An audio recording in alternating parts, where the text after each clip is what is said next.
Warwara here, washungurudzwa nemweya wetsvina, uri kutsvaga wekuroora kana kuti wekuroorwa naye, wakabirwa here, kana mhinduro yako iri hongu, yes, warangarirwa. St. Angel's Apostolic Church presents Crossover Night with the Bishop Samuronda live in South Africa, 31st of December, time 8 p.m. till 6 a.m. Venue, Lord Kanyile Community Hall, Ivory 2 Midrand in South Africa. Healing and deliverance, plus one-on-one sessions available. For more information, please contact the numbers on your screen. Uyai tiyambuke tiri pamwe chete muchitima chemweya.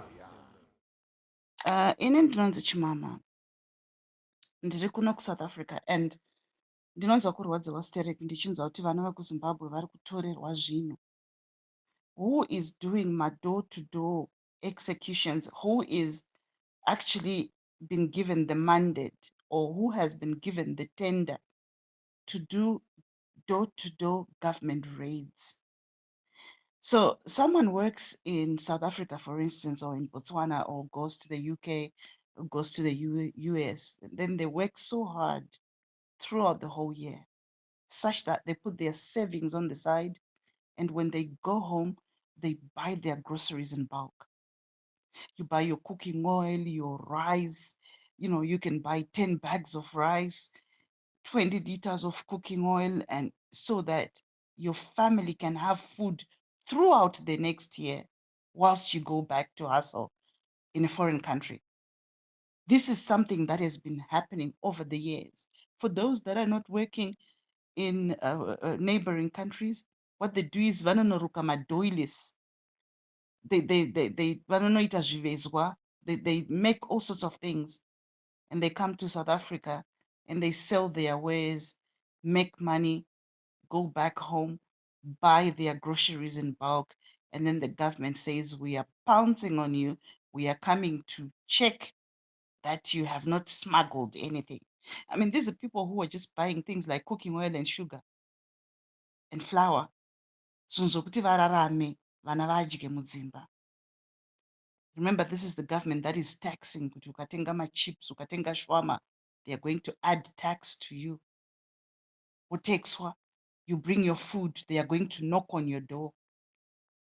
You don't know what time they are going to come to your door. Are they coming at 5 a.m.? Havana information yavaisa. Vanoshanda Monday to Friday, between 8 and 2, between 8 and 5, or throughout the whole festive season.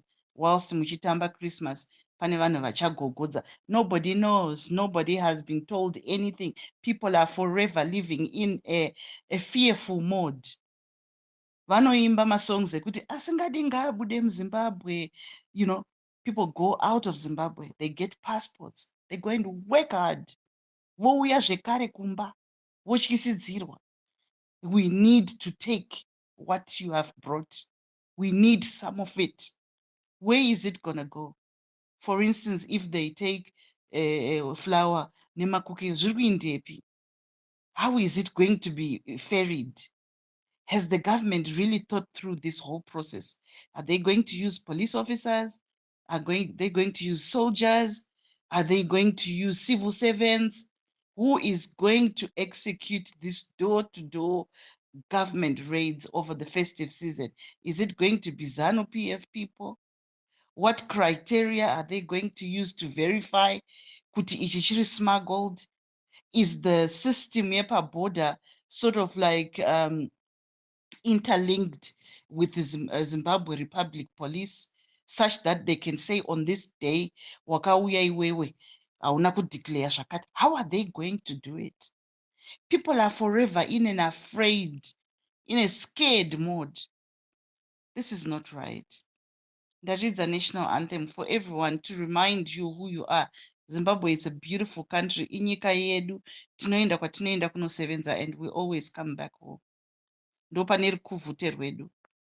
And the Christmas has always been a festive season, marrying, kufara chete, vanhu vachibika, vachibheka makeke, vachirosta machicken, vachidya, vachifara. Inguva yekuzorora. Inguva yekuonana nemhuri. And a government that is anti-people now decides kuti we are coming into your homes. Hazvisati zvamboitika kubva. Vanhu vakatanga kudhara kuenda kuenera. kudhara. The same thing vachiuya. So the government is not looking at how are things smuggled into the country. They're not worried about that.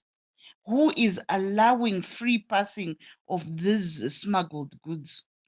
Handiti zviri kupfuura nepabhodha. Saka shouldn't they put more stuff ipapo to make sure kuti zvinhu hazvipinde? And voregedza kupinda mudzimba dzevanhu. Previously over the Christmas season, vanhu vanenge vane ma1 room, vamwe vanochengeta chikafu chavo mumakabhodhi, mumawardrobe, vamwe vanochengeta pasi pomubhedha senge mabhokisi, cooking oil, sugar and what have you. I think it is not okay. This has not been thought through properly. And Vana Zimbabwe have a right to complain. Vana Zimbabwe will now discipline, unfortunately, those people who come to execute, be it Mapurisa, be it Masoja. So corruption is deep rooted kubva kuborder ikoko. Munhu nemunhu anotoziva kuti ini ndinobvumidzwa, I don't know, maybe mabox maviri cooking oil or mabhodhoro rakati cooking oil, but ndinoda kuunza mabox 10. So I'm going to pay this person so much, and then ndobva ndapinza mabox angu. And uoro hwacho uhwo huri deep rooted paborder. Kana munhu azokwira bhazi rake aenda kuchipinge uko, then onzwa padhoo onzi gogogoi makauya musi wakati. So in other words, they are saying to the children of Zimbabwe, tengesanai.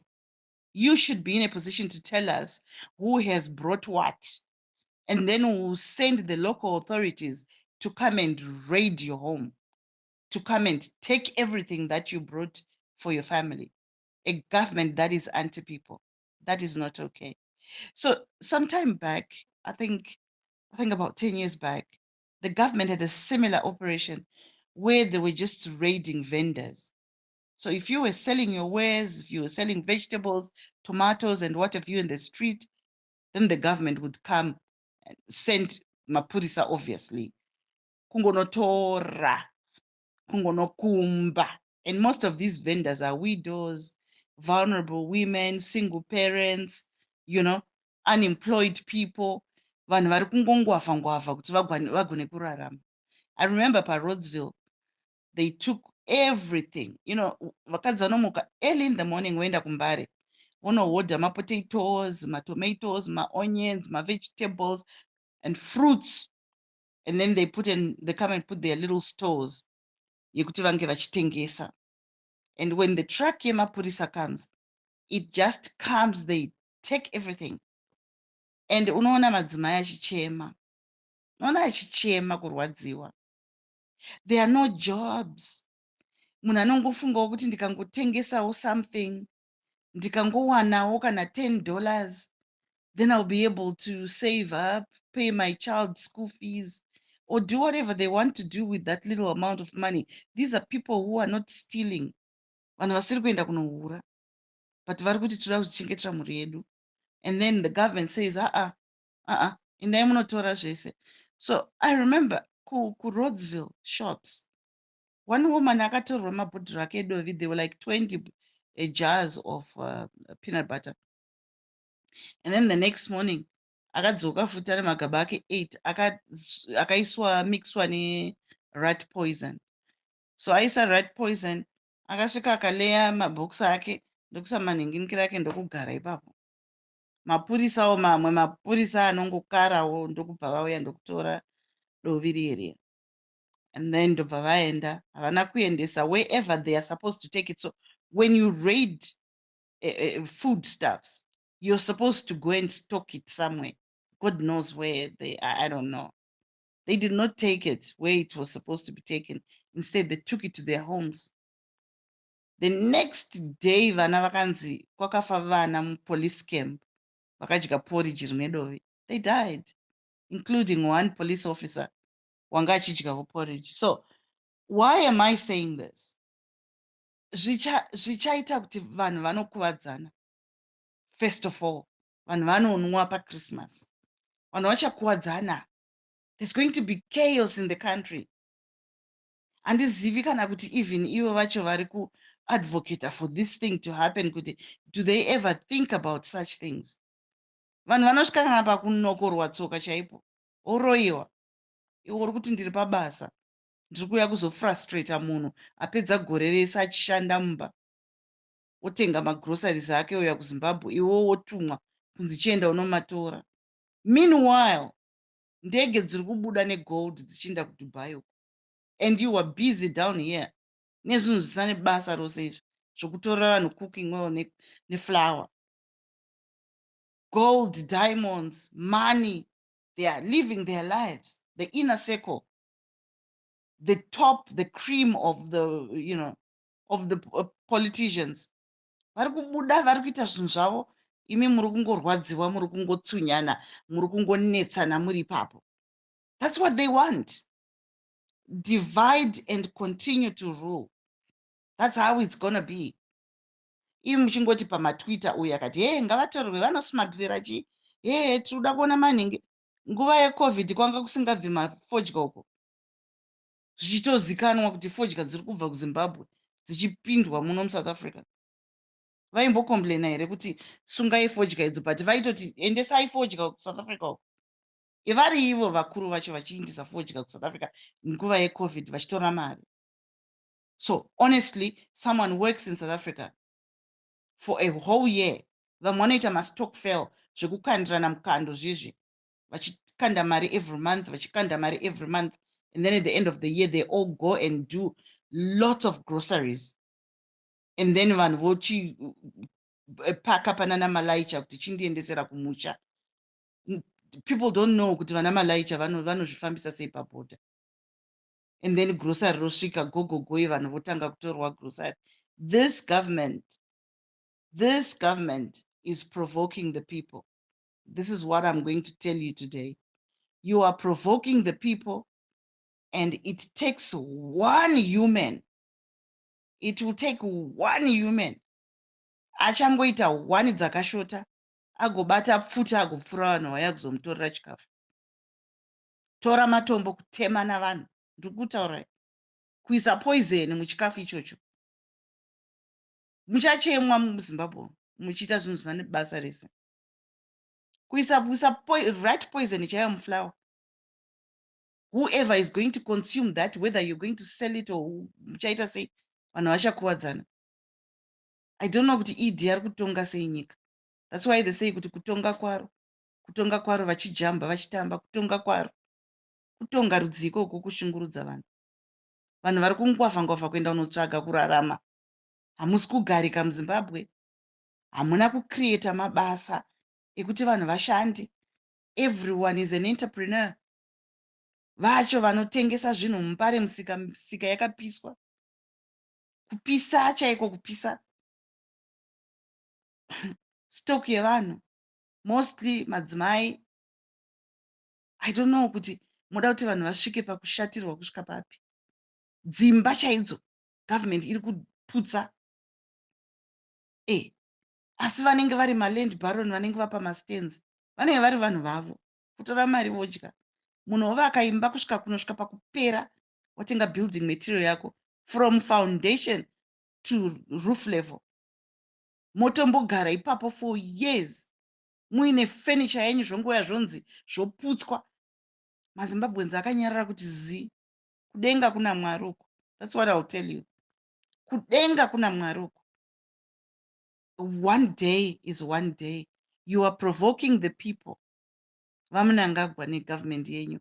And you know, what I find to be extremely painful is that Idi Mnangagwa nevanhu vakabvisa Robert Mugabe vakati nyika yava kuinda kumawere, yakunganirwa nematsotsi. Let's take over. They come in, do worse than what Mugabe was doing. Zvobatsira chii kune vanhu izvozvo? What you are going to do to the children of Zimbabwe, muchivatorera chikafu chavashandira, muchazozviona.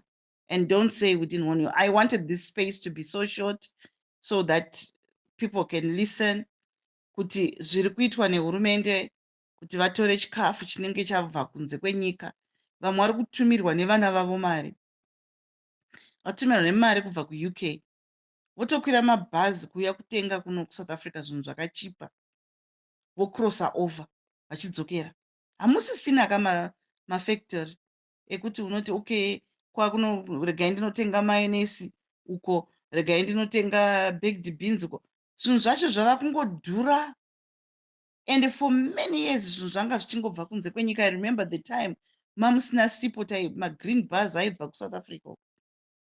Nhasi zvazoipa manje. Musadaro vanhu. Anyway, guys, thank you for coming to the space. I just wanted to vent, and I just wanted Zimbabweans to listen to this. It's a short space that someone can listen. Achienda kubasa. Thank you so much for coming. Goodbye.